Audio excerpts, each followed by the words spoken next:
I'm trying to explain the best of my abilities. This is not a conspiracy theory. I'm not making this story out for clout or fame. I just want to tell you what happened to me and my family. And I know some people are not gonna believe this, but each person is different. So this is what happened to me. Keep in mind, this is midnight and I'm fixing a truck in my backyard. At this point, I'm only with my brother and I hear something fall from the sky. Angel Kenmore was 16 the night of April 30th, 2023, when he called 911 to report 8 to 10 foot tall creatures in his backyard. He was definitive to the 911 operator, and I quote, "They were not human." We'll let him continue telling his story and take a deep dive into this fascinating case. I turn around, the only thing I see is a big light falling from the sky, and moments after I feel a big impact and a bang, sort of like a big impact fall.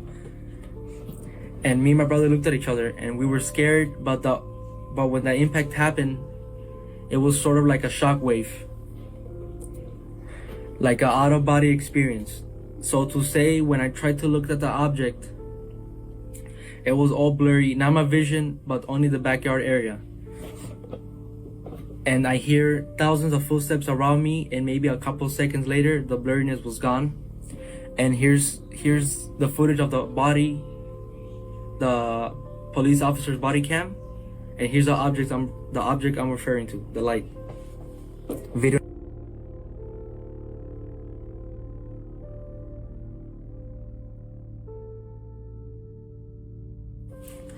Here's a Ring camera video. You can hear the bang. This is around the neighborhood. So here's the video.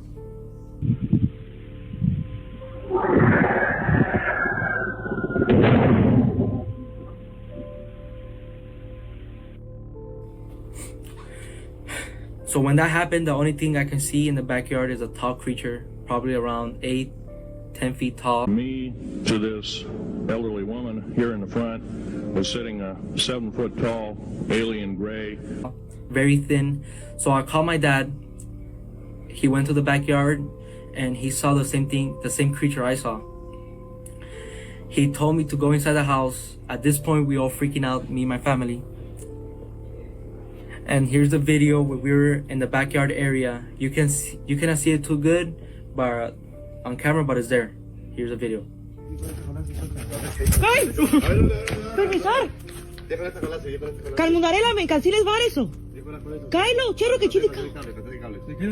Cáelo, cherro.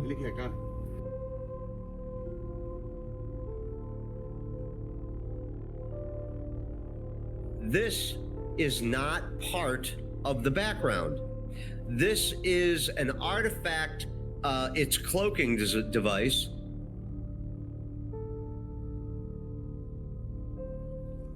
To me, you know, I applied the same principles that I would apply to any kind of a homicide investigation. The totality of the evidence. And you're going to have debunkers that'll be like, well, but the shadow, it could be this, that, or the other. No, it cannot. And I want to open this up. Anybody out there with a degree in photography, anybody out there who's a qualified expert witness in video analysis like I am, bring it on. Moments after the video, me and my brother went to go pick up my tools. Then my brother calls me and he told me shakingly, look behind the forklift. So I look. Keep in mind I'm facing the forklift, and then I see the alien creature. So when I saw it, it was a tall, skinny, lengthy creature. He was a gray greenish color, and when I looked at it in the eyes, my body just froze. Like the same experience as having sleep paralysis. Keep in mind I'm staring at him and I look at his whole body, and he has a weird looking feet and a big face and eyes, and you can see a big mouth.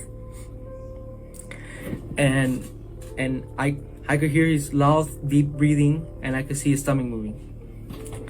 He would just stare at me. Seconds later, I could start moving again. And I start running towards the house. That's when I call 911, and here's the 911 call. Okay. there's like an 8-foot person beside it, and another one's inside, and it has big eyes and it's looking at us, and it's still there. Okay, where is this on your property? In my backyard. I swear to God, this is not a joke. This is actually we're terrified of it. So there's 2 people or 2 subjects that are in your backyard? Correct, and they're very large. They're like 8 foot, 9 feet, 10 foot. I don't know. They look like aliens to us. Big eyes. They have big eyes, like I can't explain it. And big mouth. They're shiny eyes, and they're not human. They're 100% they're not human. Okay.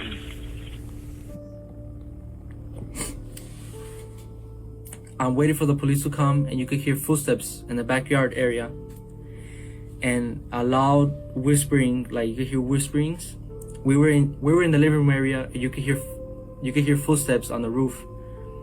So we waited a little bit for the police. When they arrived, they told me I told them what I saw, and they were kind of freaked out. Here's the body cam of the officer. Now, it's more than an hour after that bright light. Officers meeting up with the caller and his family. What'd you see? It was like a big creature.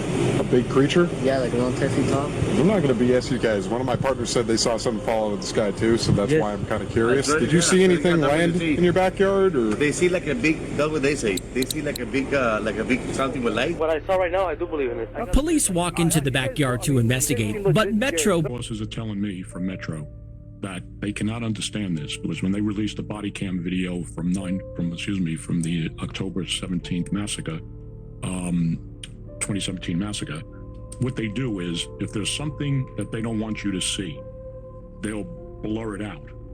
But there's no reason why they couldn't have blurred out whatever they don't want you to see. Say if there was something in the back of the family's yard that the family didn't want to be seen, the audio should have been running. In this case, everything is blocked out. So we don't know the conversation between the police officer in the backyard and Angel. We don't know what they were looking at. Angel's the young man. So I want to be that's where I clear believe it at this for point. our audience. He's the young teenager who called 911 and was the primary observer, witness of this, although other members of his family said they saw it too. Why do you suppose then that the Las Vegas Metro Police did that? Redacted 16 full minutes, went to complete silence and black for 16 minutes. And do you think they'll reverse course to just try to put an end to all the speculation? Well, obviously it's redacted both on audio and video because there's obviously something they don't want us to see and something to hear.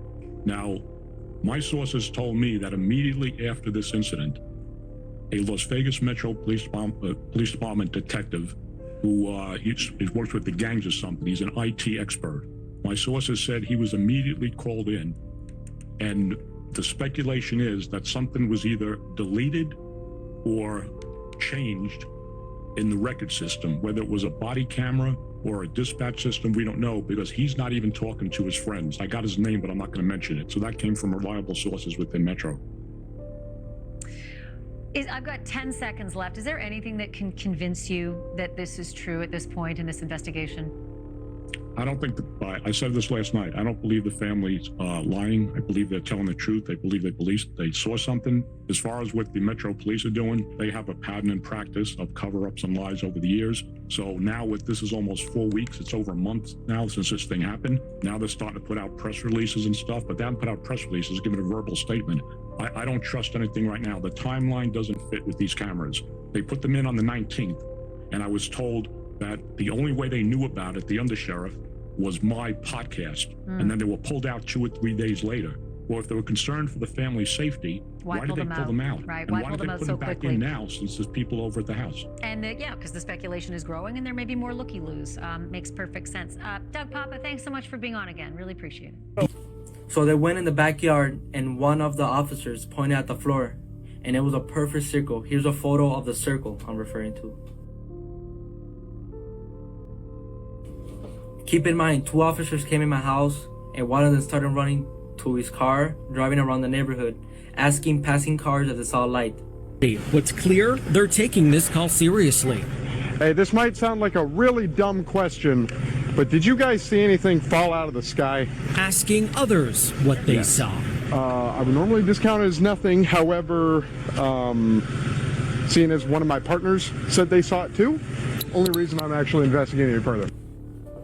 Goosebumps and freaking out. He started investigating that he told me his partner, she saw a light falling from the sky. He told me he believes me because her partner reported that she saw the same light as me. Now we're walking the front yard.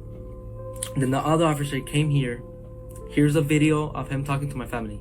If those 9-foot beings come back, don't call us, all right? Deal with it yourself. I ain't dealing with that. So, moments before they left, one of the officers told me, if I see the thing again, to don't call him, just shoot him.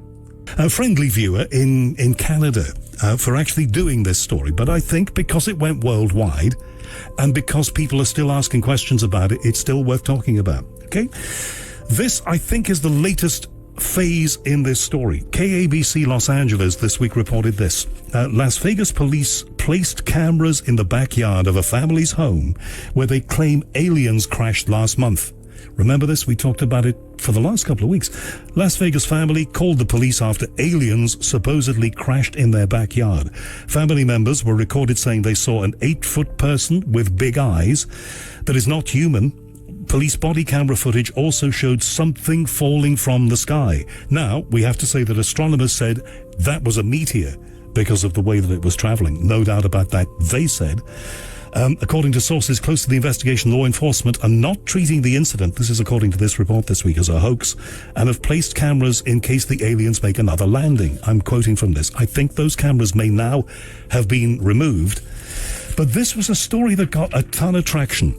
And a man who actually went there and met the family who experienced all of this in Las Vegas is Doug Popper, former criminal investigator and host of the Doug Popper podcast. He has literally made the running on this story. So I'm thrilled to have him online to us now. Doug, thank you for doing this. Good evening, Howard. Nice to be on your show. I have had some people castigating me for covering this story because they tell me this is an obvious hoax. And I've been trying to tell them it's not as clear-cut as that. Where are you at on this story at the moment? I got the same response when I started investigating this. This is really the first alleged UFO incident I've investigated. Mostly do murders and police corruption and stuff like that. But here's where we're at. I actually broke the story on May 18th on my Twitter. And my first podcast, episode 142, was on the 22nd of May. And long story short, I know we're limited on time. But I had 2 interviews with the family, first on the 19th and then an extended one on the 27th of May. And the first time it was a little hard to get anything out of the family. They didn't trust me. But they ended up talking a little. I talked to the son, Angel. Angel is the son who first made the first 911 call to the police dispatcher. And then the father got on the phone. His name is Bobby. Right, so it's important to make the point that a couple of generations of the family, it wasn't just the kids who reported this. That's exactly correct. The son, Angel, saw it. His brother saw the creatures. The father saw the creatures. Now, the father didn't see the alleged craft when it came down. He was in the house, but I was out there. He actually described them to me the same way the son did. I was standing next to a pole that was holding up the large carport. I'm almost 6'1". And he said to me, the father, he says, that pole you're standing next to, it was actually bigger than that. I looked up at the pole, it was about 8.5 feet. And Angel said, yeah, it was even bigger than the pole. They described the same thing that the 2 sons were describing to me. Now, you talked about the cameras. On the 19th, when I was up there, it was about 12:30. It was actually later in the evening. I was up there in the morning. I couldn't get a response from the family. I went back later that night. And the mother came out when I was talking to the son, and she said, I saw the surveillance cameras. She said the police had come out earlier that afternoon and installed a police video and audio surveillance system on the pole in the back of the house. This was the city police department, not Men in Black. These are confirmed by my sources. It was the Las Vegas Metropolitan Police Department. It was put in by the Holman Security Division, and they were put in a light pole in the family's backyard. They were installed by the Las Vegas Metropolitan Police Department, Holman Security Division, that's run by Assistant Sheriff Sasha Larkin. The cameras were there when I saw them on May 19th, and they were pulled out 3 days before May 27th when I went back.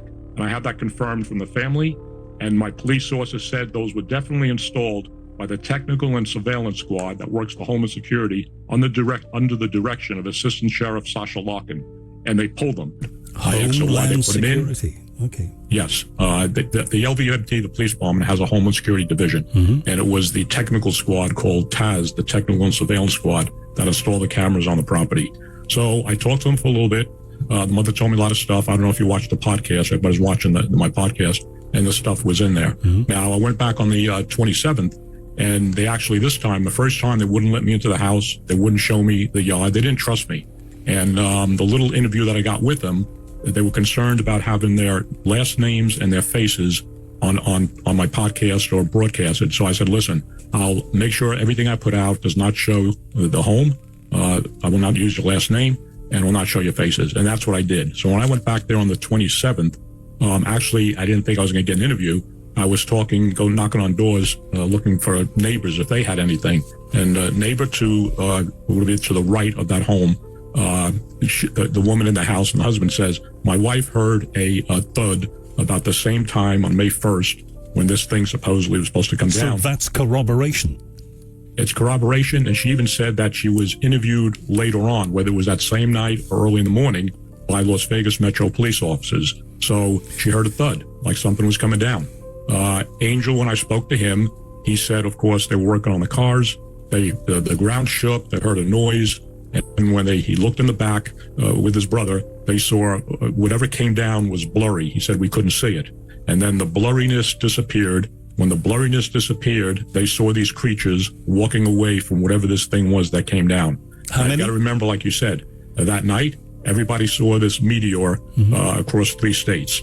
So that was when I first started doing the investigation. How many creatures were there? Excuse me? How many creatures? He said 2. Him and his brother said 2. Both 8 foot tall? 8 to 10 feet tall. That's what they said. And, he described what they look like, neon eyes. He said one of them, later on, he said had human eyes. Now, what's going on with Angel up at this point? I got new information last night I'm still looking at. He has since given some interviews on some UFO podcast, and he's saying stuff on those podcasts that he did not tell me. For instance, when I was back on the house on the 27th, they brought me to the backyard, and he said, we don't have any kids and we don't have colored chalk. And he showed me some etchings, chalk marks in the ground with appeared to be an angel, a tree, and some boulders. And he said it was not there the night before the incident happened. When we opened up the door in the morning, we saw these etchings in the ground. And I saw them. And I said, what relevance does that have to the incident? And he didn't come out and say that he thought these creatures may have done it, but it was like an insinuation. And he said they weren't there, and it was there in the morning. And then he said, look at the angel, written into the ground, and the tree and the boulders. He said, look at over there. That's the stuff in the yard over there. It's like somebody copied it. So I put that in the back of my head. I didn't think it was relevant at the time. He has since elaborated on that and on a video on one of these UFO podcasts. And then he also had something to me that I thought was completely strange about a week ago when I was on the phone with him. He said, I just want to let you know, because after these meetings, I have telephone conversations also with him and the mother. And he said, I want to let you know, Doug, that about 2 or 3 months before this incident, me and I think his brother and his cousin or somebody, they were at a gas station. He said some black woman came up, knew his name, and told him that this was coming off the top of my head because I didn't record it. He said that she said that in a couple of weeks or something, aliens or demons are going to come down to the earth and do something. So look, one of the things that, and sadly we don't have a ton of time. I'm really pleased that I've got you on here, Doug. Maybe we can talk longer in another format, maybe my podcast. But why come out with further details later at the point when some people are starting to say the whole thing is a fake? It's almost as if I was somebody who'd made something up, then I'd come up with a few more details. You're convinced that's not what's happening here? No, I'm not convinced. Like I said, I got more information last night. When he made that remark to him, I said, Angel, excuse me. I said, that sounds freaking crazy. Yeah. People are going to start questioning your credibility. Excuse me, the allergies are terrible out here. And he said, well, that's what happened. And we saw what we saw in the yard. Okay. And I keep telling people from the beginning of this podcast, I believe they saw something in the yard. You looked at the video that they put out. They obviously were scared of something. What that something was, a shadow, a ghost, an alien, I don't have any idea. But like I said, Angel has been out there, and he's saying a lot of stuff right now that is a little bizarre that he did not tell me when I spoke to him on those 2 interviews. But you've looked at them, you've talked with them, you've got a kind of rapport with them. You believe them. I spoke to, listen, if it was just the 2 kids, I would have said they saw the meteor coming down and then they made the story up. But I spoke to the father. He explained to me exactly what these things look like. I mean, he's an intelligent man. He also got on the phone with the police the night when Angel called up the dispatcher, and he said the same thing. She puts in the log. Father's on the phone, said he saw creatures 15, 20 minutes ago. So, you cannot call 911 and put a hoax. It is a crime, in the state of Nevada and most other states in the United States. The police are not taking action against them for misusing or wasting their time, effectively, which is an offence in your country and an offence in my country. I think there's more to this than meets the eye. I don't know what it is, Doug. Sadly, we're out of time on this format. And like I say, thank you. There was a report that didn't some military people, it is claimed, comb or scour a nearby lake. I wonder if you can just tell me about that in 20 seconds. Yes, one of the news broadcasts put out. Angel Kenmore and his family haven't reported any more instances of UFOs crashing. But interestingly enough, this story takes an even more unexpected turn, with Angel doing a follow-up review with a reporter you're about to see. After this interview, Angel hasn't been on social media, and one has to wonder if this was a choice by his family and himself, or perhaps were they convinced it wasn't in their best interest. If the story is a hoax, a logical person can't help but ask themselves, why would the police install a camera watching the property after the incident? What would they be looking to capture after something like this happened? Then why was it removed soon after?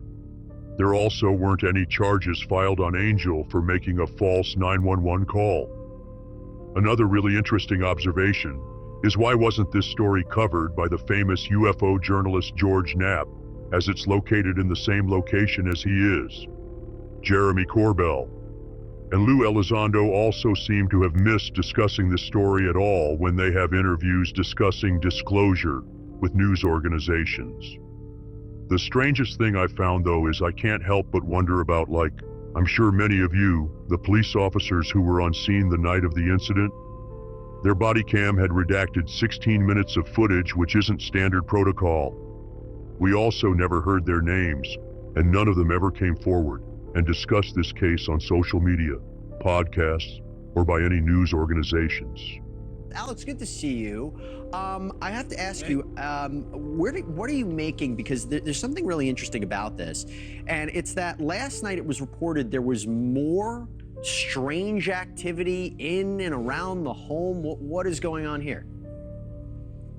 Right. The story goes that just about a year ago, the Kenmore family saw these mysterious, unidentifiable creatures in their backyard right here behind me, right? They said that they were 10-foot tall creatures, that they were standing there looking at them. They could see them breathing. Angel says that he was actually growling at him, freaking them out so much that they actually called 911. Well, it turns out that these unidentified, unexplainable phenomenon didn't just stop at that night. Angel went into great detail with me during our one-on-one conversation about other paranormal activity that's been happening, but this time inside of their house. It goes beyond just seeing shadows and hearing whispers. These are really freaky things that he told me during our exclusive conversation. Take a listen.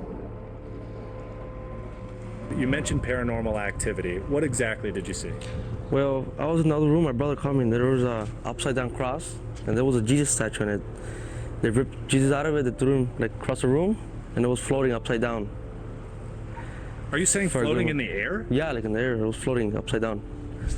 What did you do? I mean, did you go pick it up? Did you knock it down? No, I didn't do nothing. I was just sitting there. I was crazy. I was like, what? But how did it come down? It's not still floating right now, is it? No, it came down. So we got closer to it and then it dropped. It fell to the ground.